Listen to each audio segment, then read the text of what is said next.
lesson 6 of this first training module, where we're going to take a look at the difference between traffic that's sent to your website from Google Adwords and traffic that's sent to you from the organic part of Google and from other search engine traffic. But before we dive into the detail, let's have a look at what we refreshed on the last training lesson, where we looked at what you can expect when you run a Google AdWords campaign. That was a really important lesson because it sets you up to know what you can expect, to know when things are likely to happen, how long things are going to take, how much they're going to cost. And once you know that and you've got good expectations set, then you can plan appropriately for your business. So that's why that module and that lesson, that training is so important. So now let's dive into this. Let's have a look at the differences and what we can expect. Now the first difference, which is fundamental, crucial and important, is permanence.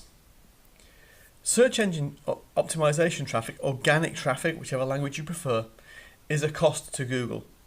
When you think about it, every time they serve up a search result and you click on an organic result, i.e. not an ad, as a user, that costs Google money. It's cost them money to index those websites, to show those results on the page, to host the servers, to deliver them to you. They've earned nothing from that process. So SEO traffic is a cost to Google. Clearly Google is a commercial organization. They are there to make money. And that's why we come along with the issue about temporary success in search engine optimization and their animal updates, their penguins, their pandas, hummingbirds, whatever it may be. Google have a strategy, and that strategy is that every few months they take their organic search results and they shake them up and down so that results change order. There are some winners and there are some losers, people who've been relying on search engine traffic for their business, and they take that traffic away from them. And when they do that, a proportion of those businesses who've lost their traffic will go out and buy some Google ads, and the cycle repeats. A few months later, the results will get shaken up again and the same process will happen. Each time it filters users into Google AdWords, and it highlights the risky, temporary nature of organic search engine traffic. Don't get me wrong, I love free traffic. Who wouldn't want free traffic? But don't depend on it for your business. I have seen business owners sat across a desk from me with their head in their hands going, overnight I have lost 90% of my business. I have wages to pay, I have product to sell, what do I do about it?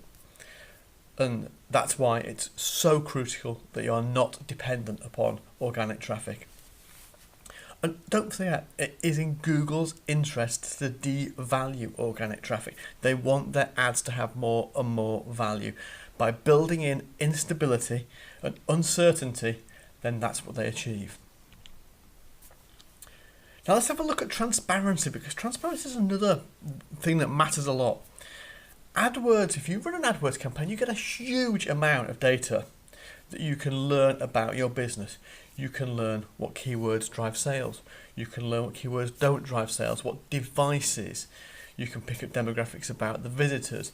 You can look at times of day, ad copy, landing pages. You can learn an immense amount about that traffic.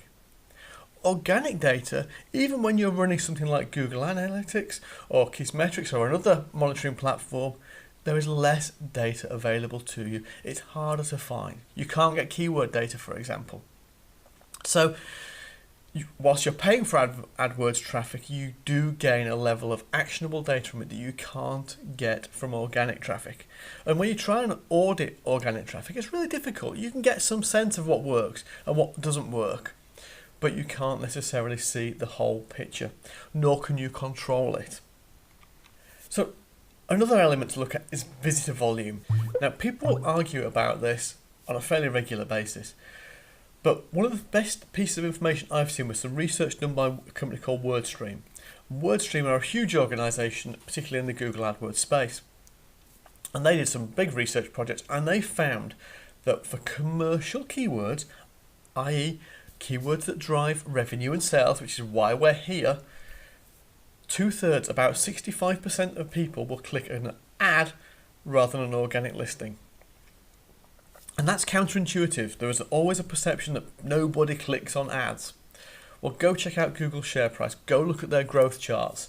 There's a lot of people clicking on ads, and everything that WordStream found fully supported that. So if you're targeting commercial keywords, and why wouldn't you? Because you're a business that wants to grow, you need to be targeting pay-per-click. The other thing you can do with it is, of course, you can turn it on very quickly. If you want to scale your visitor volume, you want to increase your visitors, you can do it overnight if you choose to scale your PPC campaign. So there is a whole element of control and growth that you can achieve with pay-per-click that you can't achieve with SEO. And when you think about SEO, if you wanted to compete for the keyword, for example, plumber, you couldn't do that through SEO. You could never target or attract traffic under the keyword plumber using SEO because there are thousands of businesses nationally competing for that. You can, by targeting plumber locally in your area, you can get that traffic using pay-per-click. So it gives you access to keywords to target that you could never target organically.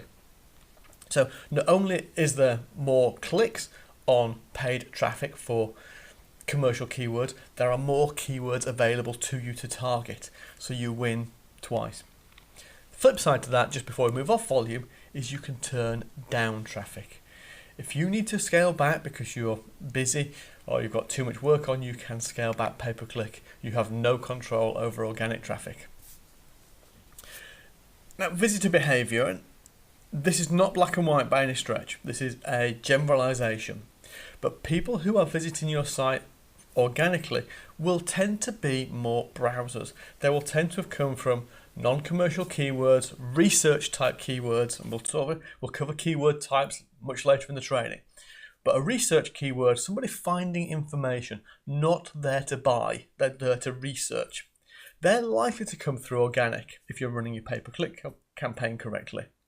Whereas those people who you've chosen and targeted for pay-per-click, you're chosen because you are targeting buyer keywords.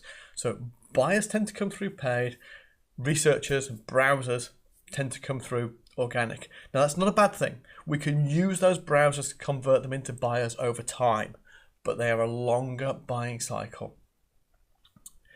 And that ties into control, because with pay-per-click, you control who visits and you control why they visit to a certain extent with paid traffic, which you can't do with SEO. So they're the primary differences between the two types of traffic. I don't want to spend too long on it because it's an interesting point of comparison, but it isn't going to affect how we're going to build our campaign. If you have a few moments, do this exercise. If you have an existing website with existing traffic and you've got Google Analytics or any other type of tracking system installed and in place, take a look at it. Spend 10 minutes. Have a look at that program. Have a look at where your traffic is coming from currently. And ask yourself this question. What would happen to your business if you lost your organic, your SEO traffic? Would you have a business without getting your pay-per-click campaign started? Or would it stop the minute that traffic was taken away? See you in the next training. Bye for now. Congratulations, you have completed Module 1. So in addition to understanding how AdWords got to be the monster it is today, you also know where it's heading next. More importantly, you now have clarity about what AdWords can do for your business and what it can't do. So coming up in the next module, we will build on this to create a plan for AdWords success in your business. Take it all in. It will change the way you look at AdWords permanently.